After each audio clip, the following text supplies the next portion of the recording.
Hi again, everybody. I'm Ollie Matthews. This is the Narcissistic Resistance, and this resistance video is sponsored by contribution from Nikki, and here's her story. Hey, Ollie, I haven't written since Christmas Day when you read out "The Narcissist Tells You What You're Worth at Christmas." I don't think I've laughed so much in a long time. Sometimes I watch it just because it cheers me up.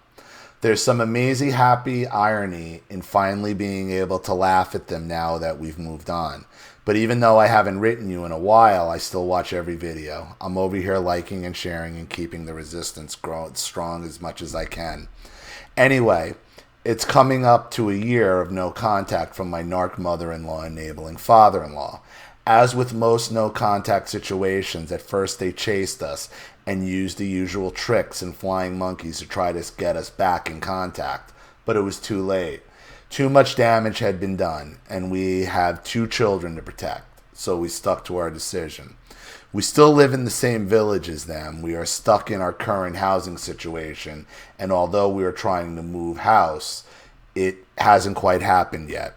Hopefully it will within the next few months. When we first went no contact, I didn't clap eyes on my in-laws for a long time. It was probably 7 or 8 months before I saw either of their faces, even though they lived 10 minutes away. However, in the past couple of months, suddenly I see my mother-in-law around and about in the local village. They seem to pop up everywhere I am.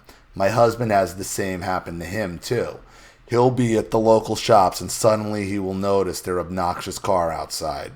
So he makes a quick run for it to avoid seeing them. So really I have two questions. The first is, do you think it's a coincidence that after all these months of not seeing them at all, suddenly we've seen them several times around the local village in a short space of time? Or am I just paranoid? No, they're doing it on purpose. That's what they do. And when you call them on it, they'll be like, oh, we live here too. And my father did the same fucking shit to me every time I tried to go no contact. He'd go to the same restaurants I liked. He'd go to the same places I liked. He made sure he knew when I would be at 7-Eleven or done, then he would show up at Dunkin' Donuts, no matter where I went. And then this is the game they play. They try to get in your space when you go no contact, okay? They try to be in your boundary to force the confrontation and make you look crazy.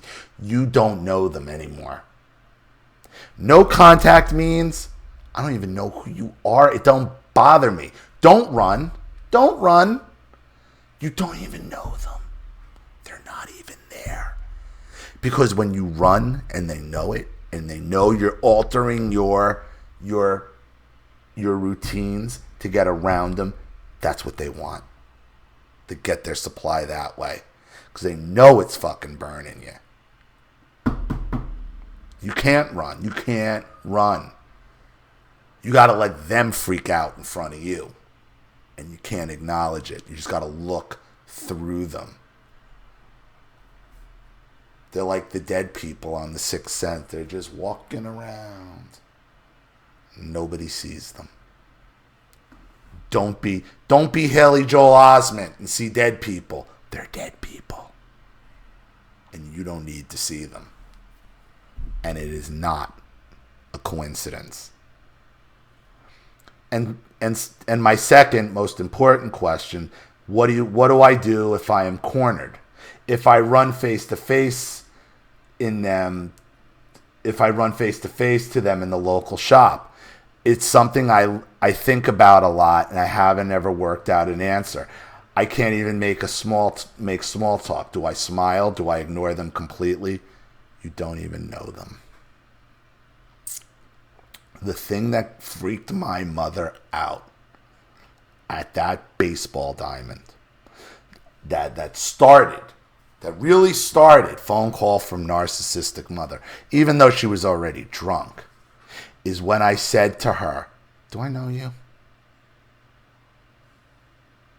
Looked her dead in the eye. Do I know you?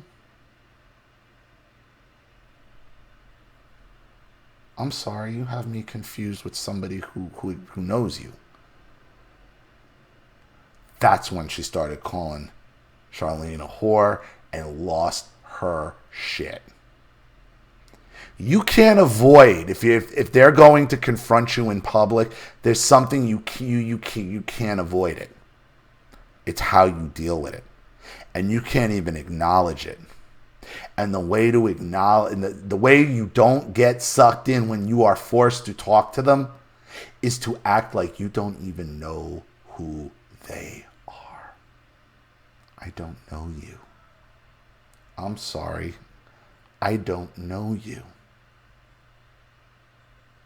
That's all you do. And when she will lose her goddamn mind. And if the police get called, the police get called. And all you say is, look, I can't acknowledge this woman, and I just want to leave, if it would come to that. But that's the only thing you can do. You don't smile at her. You don't dumbfound. Like, I'm sorry, I don't know you. Now, it'll be kind of hard if you're with your kids, because it's it is what it is. I don't know you. It's the only thing you can do. Because anything other than I don't know you is going to be engaging them in whatever fight they're going to try to drag you back into to get you back down that rabbit hole. You don't even know them if you see them in public. The best thing would be to be nowhere near them. But for now, at least, that's not possible. Any advice, appreciated as always. Thanks a lot, Nikki. Well, it's not a coincidence. So they're going to be eventually looking for something. Looking for a confrontation. If they're already got your patterns down and they're showing up, the only thing you can do is act like you don't even know them. I don't know them. I don't know you. You have me confused with someone else. I'm sorry. That's it. That's it. They will either be so stunned they won't know what to say and you'll be able to walk away, or they're going to have a fucking narcissistic meltdown right there. Either way, mission accomplished. So I hope that helps. Thank you so much for another contribution and story, Nikki. I really appreciate it. Thank you to everybody watching. Please leave any opinions or advice in the comment section below. And again, if you want your story read on the channel, you have a topic you'd like me to cover, a narcissist you'd like to expose, you'd like to set up Skype, a phone call, have a private video made, or a Facebook live chat, or you'd like to sponsor a video like this for someone who needs help and can't afford it, or just make a contribution to the channel in general to keep it successful, supported, and growing, because this channel survives 100% on contributions from all of you. Without you guys, all of this goes away. So if you like what you see here and you want to see more videos like this, you know what to do with the PayPal and email links in the description box. Also, please like and share this video wherever you can. Subscribe to my channel if you haven't, and be sure to click the subscription bell to be notified of all my video uploads. I'm Ollie Matthews. This has been The Narcissistic Resistance. Take care.